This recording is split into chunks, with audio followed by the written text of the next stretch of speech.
Hello everyone, welcome back to my channel logic gainers. My name is Nida. तो आज की video में हम लोग कंटिन्यू कर रहे हैं क्लास 7 में साइंस का chapter number 16 which is water a precious resource.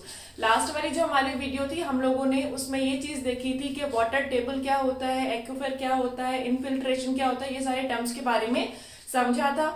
आज की वीडियो में हम उसी को ही कंटिन्यू करने वाले। देखिए, ये चीज तो हमने लास्ट वाली वीडियो में देख ली थी कि हमारी जो वाटर टेबल है, जो ग्राउंड में वाटर है, उसकी जो वाटर टेबल है वो धीरे धीरे डिप्लीट हो रही है।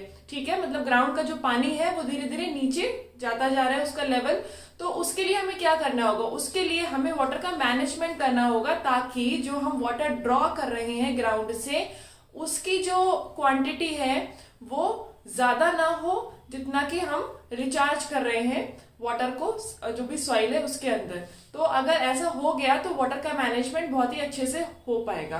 तो वाटर का मैनेजमेंट करने के लिए कुछ चीजों का हमें ध्यान रखना होगा। ये हमारी रिस्पॉन्सिबिलिटी है, गवर्नमेंट की रिस्पॉन्सिबिलिटी है। इन चीजों को अगर हम देखें तो हम बहुत ही आसानी से वाटर का मैनेजमेंट कर लेंगे। तो पहली बात हम लोग यहाँ पे देखते हैं कि we need to be worried about the wastage during the supply of water through pipes, the leakage taps in the buildings and other places। आप लोगों ने ये चीज क्लास 6 में पढ़ी होगी कि वाटर जो होता है उसका बहुत जगह पे आप लोगों ने सिटीज वगैरह में देखा होगा कि वाटर का सप्लाई पाइप्स के थ्रू घरों तक या बिल्डिंग्स तक, जो भी डेस्टिनेशन है वहां तक करवाया जाता है। देखिए, वाटर के क्या सोर्स है? एक तो क्या है, जो वाटर रेन के थ्रू आया वो तो चला गया ग्राउंड में, या तो फिर उसको डैम में पहले इकट्ठा कर लिया, फिर उसके बाद में पाइप्स के थ्रू सप्लाई होता है। अगर आपके घरों में भी सप्लाई होता होगा तो आपको ये चीज पता होगी कि पानी पाइप्स के थ्रू आता है घरों तक। ठीक है, अब कभी कभी ऐसा होता है कि जो डेस्टिनेशन है, जहां तक पानी को पहुंचाना है, वहां तक पानी नहीं पहुंच पा रहा है। तो उसका क्या रीजन है? उसका रीजन ये होता है कि जो पाइप्स के थ्रू पानी जा रहा है उसमें बीच में कहीं पर भी लीकेज हो जाएगा। आपने कभी देखा होगा ना, बीच में फव्वारा बन जाता है एकदम, कहीं पे भी कोई लीकेज हो रही है मार्केट में, या अगर कोई पाइप जा रहा है तो बीच में अगर कोई लीकेज होगी तो एकदम फव्वारा टाइप का निकल आता है। तो वो किसकी रिस्पॉन्सिबिलिटी है? वो गवर्नमेंट की रिस्पॉन्सिबिलिटी होती है। जो सिविक अथॉरिटीज होती है उनकी ये रिस्पॉन्सिबिलिटी होती है कि वो टाइम टू टाइम ये सारी चीजें चेक कर सकें कि कहीं पे कोई लीकेज तो नहीं है, कहीं पे जो वाटर की वो सप्लाई करवा रहे हैं उसका ये तो नहीं हो रहा कि बीच में ही पानी रुक रहा है, जहां डेस्टिनेशन है वहां तक नहीं जा पा रहा, बल्कि वेस्टेज हो रहा है। तो ये तो उनको ध्यान रखना है। लेकिन अगर हम अपनी बात करें तो ऐसा नहीं है कि ये सिर्फ और सिर्फ अथॉरिटीज की, गवर्नमेंट की ही रिस्पॉन्सिबिलिटी है। हमारी खुद की भी ये रिस्पॉन्सिबिलिटी है कि हमें भी इस चीज का ध्यान रखना है। एज एन इंडिविजुअल अगर हम बात करें तो unnecessary use of water and over drawing from ground water should be avoided. सबसे पहले जो हम ग्राउंड से पानी निकाल रहे हैं वो भी अवॉइड करना चाहिए। और दूसरी चीज, the leakage taps in the buildings and other places. घरों में आपने देखा होगा बहुत सारी ऐसी एक्टिविटीज होती है, जैसे कि आप मान लो सुबह हम लोग ब्रश ही कर रहे हैं, तो ब्रश करते टाइम हम ब्रश कर रहे हैं, टैप ऑन कर दिया, पानी बहे जा रहा है। तो उस चीज को हम क्या करें? रोकें।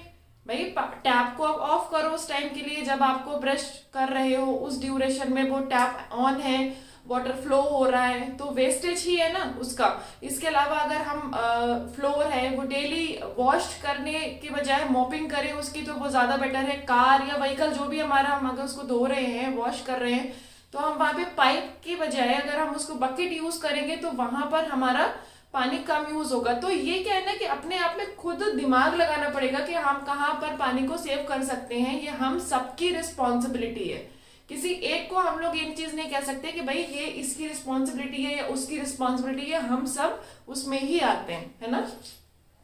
नेक्स्ट हमारा ये वाली जो हमारा पॉइंट अभी हम लोगों ने देखा था, unnecessary use of water and over drawing from ground water should be avoided. Ground से जो पानी निकल रहा है, जो उसकी जो लेवल है वो डिप्लीट क्यों हो रहा है? क्योंकि हम बहुत ज्यादा पानी बाहर निकाल रहे हैं। इतना पानी वाटर जो रेन वाटर के थ्रू नीचे नहीं जा पा रहा है, इतना रिचार्ज नहीं हो पा रही है हमारी सॉइल जितना कि हम लोग पानी निकाले जा रहे हैं बाहर, इसलिए डिप्लीशन हो रहा है। तो हमें अननेसेसरी ऐसा नहीं करना चाहिए। जैसे कि अगर मैं एक एग्जांपल लूं इरिगेशन का, फार्मिंग है तो इरिगेशन तो हो गई, वही सिंचाई तो वहां पर होगी ही होगी।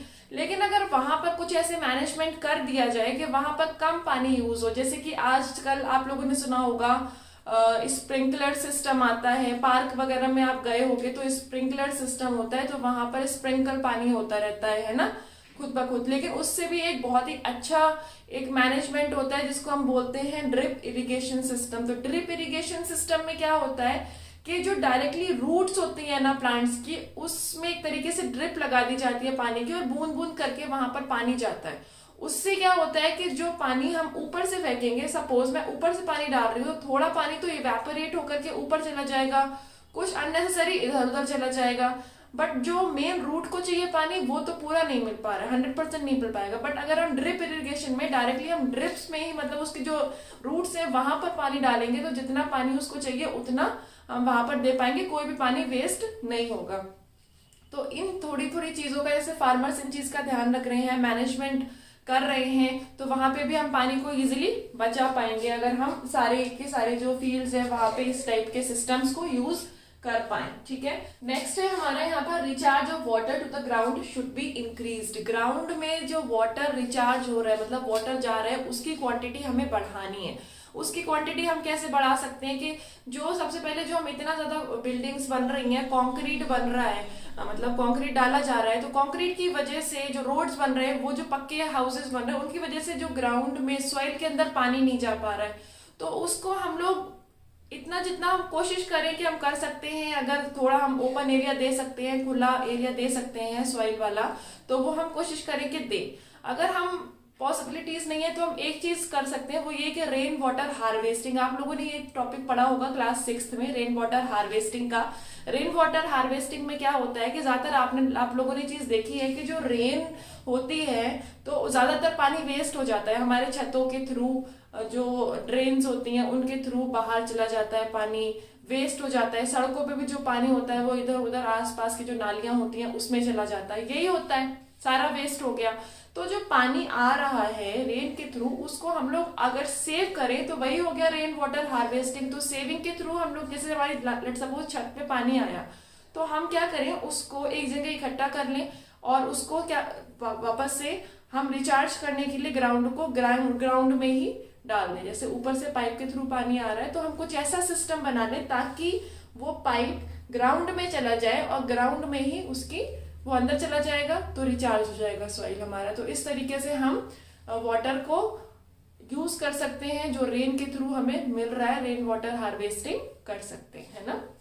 ये मैनेजमेंट है और कुछ नहीं है कि किस तरीके से हम जो वाटर टेबल है उसका डिप्लीशन रोक सकते हैं।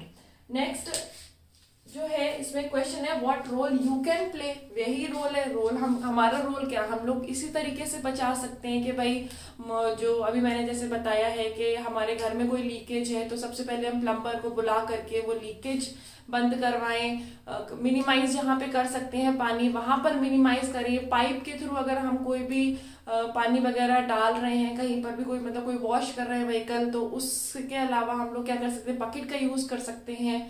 बहुत सारी चीजें हैं जहां पर हम बहुत ही आराम से मिनिमाइज कर सकते हैं। टैप एकदम फुल ओपन कर देंगे, ऑन कर देंगे तो पानी ज्यादा बहेगा, तो हम टैप को मीडियम जो होता है उस पे ऑन करें तो पानी ज्यादा वेस्ट नहीं होगा। तो छोटी छोटी चीजें हैं जो कि हमें ही ध्यान रखना है ना। वाटर का मैनेजमेंट क्या होता है ये मैं आपको एक केस स्टडी के थ्रू बताती हूँ। उसमें क्या है कि कच्छ जिला जो गुजरात में आता है, कच्छ जिले में एक छोटा सा विलेज जिसका नाम है भुजपुर, तो वहां पर हमेशा सूखा है, क्योंकि आप लोगों ने सुना होगा कच्छ जिला जो है वो वैसे ही बहुत ज्यादा सूखा है, ड्रॉट उसमें रहता ही है, तो बहुत टाइम तक वहां बारिश नहीं होती है। तो वहां के लोगों ने क्या किया कि वहां के जो लोकलाइट थे उन्होंने नॉन गवर्नमेंट ऑर्गेनाइजेशंस के साथ में मिल करके एक प्लान बनाया जो 1989 में बनाया था। उन लोगों ने वहां से एक रिवर निकलती है रुकमावती, और उसकी जितनी भी ट्रिब्यूटरीज थी वहां पर लगभग टोटल 18 डैम्स बनाए और उन डैम्स को यूज किया जो ग्राउंड वाटर है उसको रिचार्ज करने में। तो आज के टाइम पर वहां पर भले ही बारिश हो नहीं हो लेकिन वहां पे आज भी कुएं हैं। कुएं होने का मतलब क्या हो गया कि वहां पे ग्राउंड में पानी अवेलेबल है। आज के टाइम में उन्होंने इतने सूखे एरिया में भी अपना जो ग्राउंड वाटर है उसको अच्छे से रिचार्ज कर दिया है, वाटर टेबल को ऊपर कर लिया है, और वो लोग काफी ज्यादा सेटिस्फाइड है इस चीज से। और जो पानी बिल्कुल रिवर्स के थ्रू वेस्ट होता था, सीज में चला जाता था, वो पानी आज वो लोग इरिगेशन के लिए यूज में ले पा रहे हैं बहुत ही आसानी से। तो ये होता है वाटर मैनेजमेंट। नेक्स्ट है हमारा effect of water scarcity on plants. देखो ये चीज हमें पता है कि जैसे हमें पानी चाहिए वैसे ही प्लांट्स को पानी चाहिए। प्लांट्स को वाटर चाहिए, तो आप लोग अगर आपके घरों में भी जो प्लांट्स है, अगर आप उसमें कुछ टाइम तक वाटर उनको नहीं दो, पानी नहीं डालो, तो फिर क्या होगा, वो एकदम सूख जाएंगे, है ना। अब जैसे हम हैं, हम आप लोगों को पता है हम डिपेंड होते हैं प्लांट्स के ऊपर, डायरेक्टली कह लो या फिर इनडायरेक्टली कह लो। तो अगर प्लांट्स नहीं होंगे तो फिर हम भी नहीं होंगे, यहाँ पर हमारे अर्थ पर लाइफ ही नहीं होगी, हम सरवाइव ही नहीं कर सकते। तो जितना हमें पानी की जरूरत है उतना उनको भी पानी की जरूरत है, तो इस चीज को समझना चाहिए हमें। वो तो समझे हुए ही हैं, उनकी कोई गलती नहीं है, बट हम तो इस चीज को मैनेजमेंट करके चलेंगे तभी होगा सब कुछ, है ना। तो आई होप आपको आज का वीडियो अच्छा लगा हो, चीजें समझ में आई हो। आज का वीडियो आपको कैसा लगा ये कमेंट बॉक्स में आप कमेंट करके जरूर बताइएगा। अगर अच्छा लगा हो तो इसको शेयर करिए अपने फ्रेंड्स के साथ में, और चैनल को सब्सक्राइब करना और वीडियो को लाइक करना मत भूलिएगा। Bye bye, take care.